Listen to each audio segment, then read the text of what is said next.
Okay, so I just have a 7-iron here, just a golf club at the studio, and I'm still warming up, so let's see what kind of distance that I could hit with this 7-iron. I'm not going to hit the golf ball very hard because I'm still warming up. Let's just see how far I could hit the 7-iron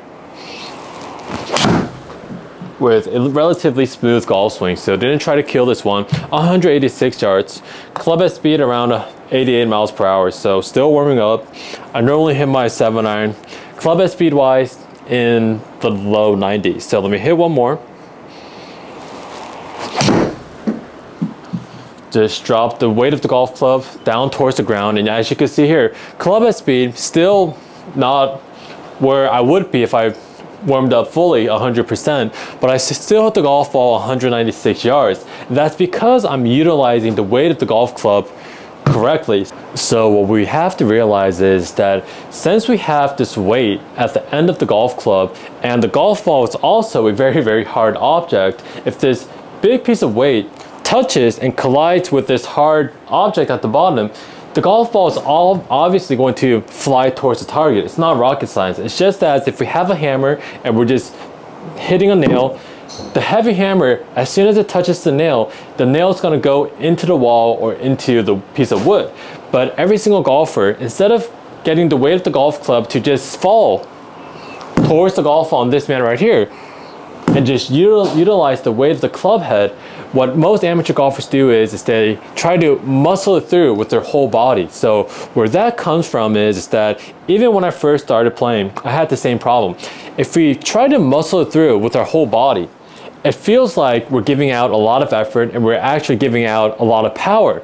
But in reality, it's just the feel, and feel always goes away and then always changes. So what we have to realize is that the hardest part in an amateur golfer trying to create that effortless speed and power is that if we just throw the weight of the golf club towards the golf ball, it feels like we're not going to hit the golf ball far ways, because if I just drop the weight of the golf club towards the golf ball with that same supinated release that we talked about in the previous video. So if you didn't watch the previous video, please go watch that video first, because it talks about having that effortless golf swing with that correct release. So if you haven't seen that video, please go watch that video first. So if you have that supinated release, what we have to now do is that you have to trust that the weight of the club head is going to drop towards the golf ball with that supinated release. And if we just drop the club head towards the golf ball with that supinated release, with the logo of the golf club pointing more towards the ground, we're going to create that distance no matter what, because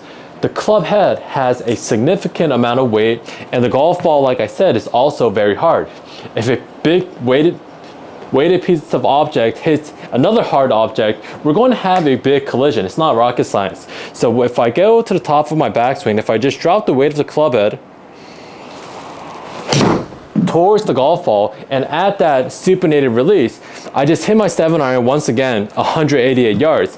And the way you know that I'm not trying to kill this golf ball is because my club head speed actually went down, and my club head speed is at around 83 miles per hour.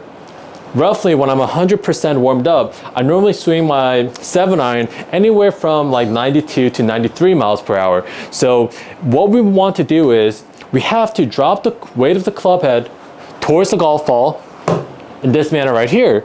We're throwing the weight towards the golf ball, and what we have to realize is that once we get that supinated release and we throw the weight of the club towards the golf ball, all we have to feel is the weight of the club head being thrown towards the golf ball while adding a little bit of release. We just have to throw the club into this post-impact position right here. We don't have to throw the club all the way to our finished position. We just have to throw the weight of the club head to this position right here. And naturally, because of the weight at the end of the golf club, the club is naturally going to come up all the way to our finished position naturally. So what we have to feel, just feel-wise, is that we're going to drop the weight of the club towards the golf ball, we're going to add that supinated release, and we're just going to throw all the way to this position. And naturally, since the weight of the golf club has weight and the golf ball is also a very hard object, if we just throw the weight of the golf club towards the golf ball, we're going to create that effortless speed and power. So once again, 184, around 185 yards, by just dropping my 7-iron just towards the golf ball. You just have to trust that the weight of the club head is going to send the golf ball out towards the target instead of trying to muscle it through. So once again, if you guys like the lesson video, please like and subscribe to help my channel grow. And for in-person or online lessons, I'll leave all the information in the description below. Thanks guys.